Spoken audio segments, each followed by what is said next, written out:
Okay, this will be the first in a weekly video series called Cartoon Review, where I review one animated series every week, and this time I will show you the bright side of the dark side with Ruby Gloom. Back when I made my growing up creepy review, YouTube user Jon, I hope I pronounce this right, Jon Spinak commented that her favorite show was Daria, that I always enjoyed, and Ruby Gloom, that I never heard of before. But thank God for that comment, or I would never have seen this show.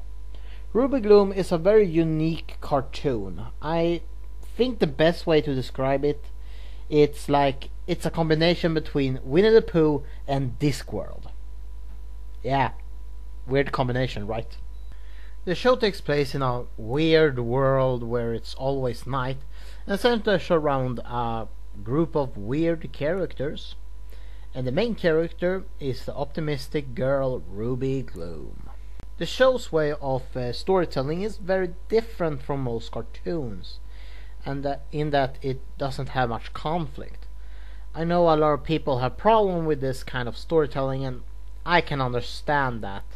But I do take issues when people say that conflict is necessary for a story to work, when really it is drama that is necessary.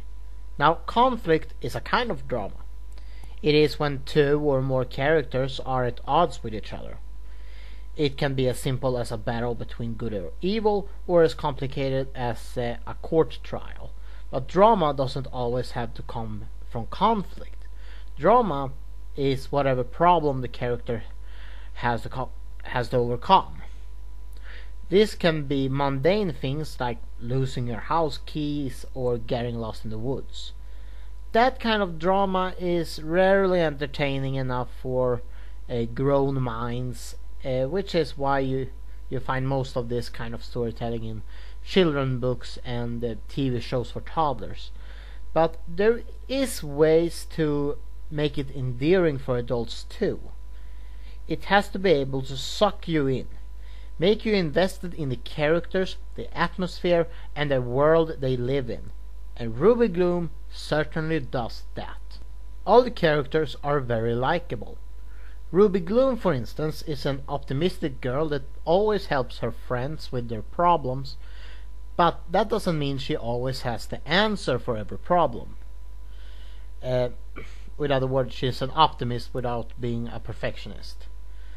Her philosophy seems to be that there is a silver lining on every dark cloud, but she is never extreme in her positive attitude, which makes her very endearing.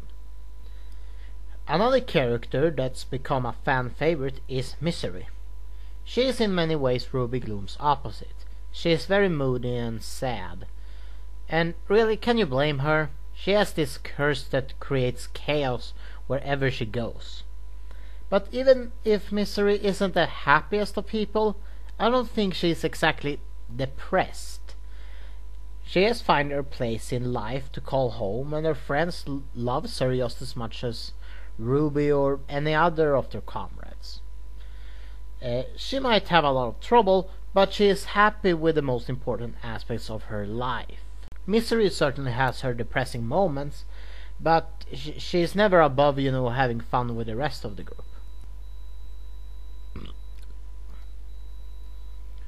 Another favorite character of mine is Skullboy.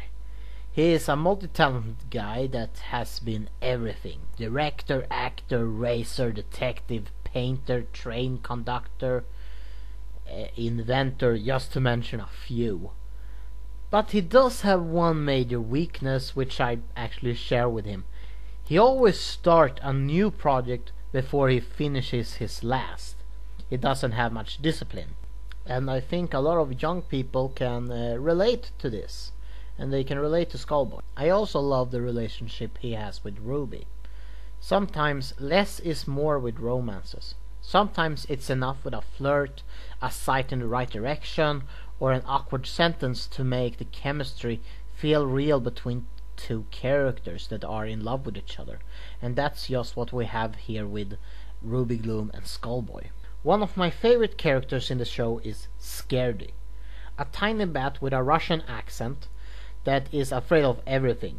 He even said that he is afraid of the dark and the light.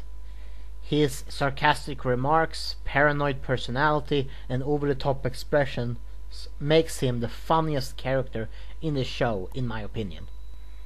There is also Iris, a hyperactive and fun-loving Cyclops.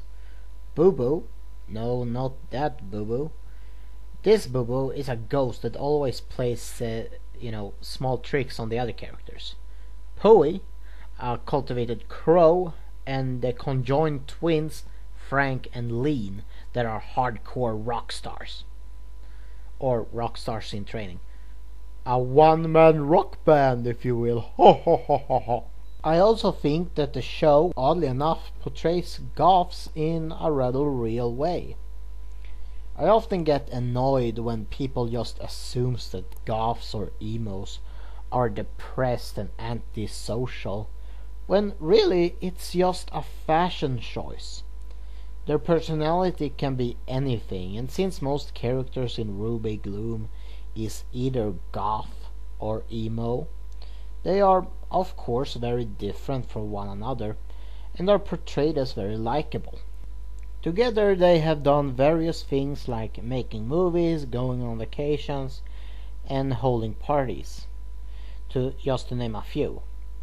As I said, there's very little conflict in the show, but the humor and the characters are able to keep me interested, and I am like 20 years old. Another thing I love about this show is the world these characters inhabit. The world, or at least the place within the world, is called Gloomsville, and we never really get to know what it is for a place. We don't know if it is on a different planet, or it's in another dimension, or if it's some kind of mystical place. We don't know. My theory, considering the gothic look of the place and the theme of bright prospects that appear both in the stories and in the theme song, is that this is the afterlife for small children that has passed away, but of course that's just a theory of mine. The show premiered in 2006 and was quickly both critically and commercially successful.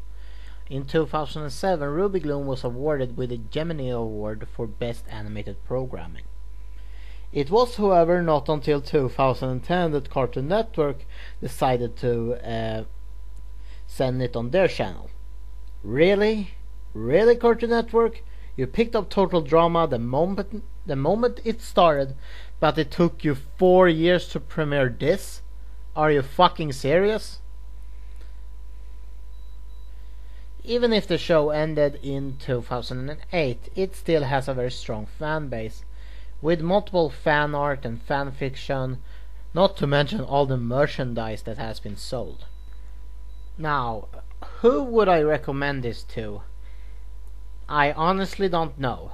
Ruby Gloom is sort of its own thing, so it's hard for me to recommend it to anyone with certainty that they will love it, but if you are the kind of person that likes to watch cartoons as a fun way to spend your time, then I say you should at least check this show out.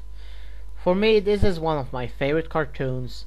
It isn't afraid of being different, and it is able to mix the cute with the gothic. See you next time.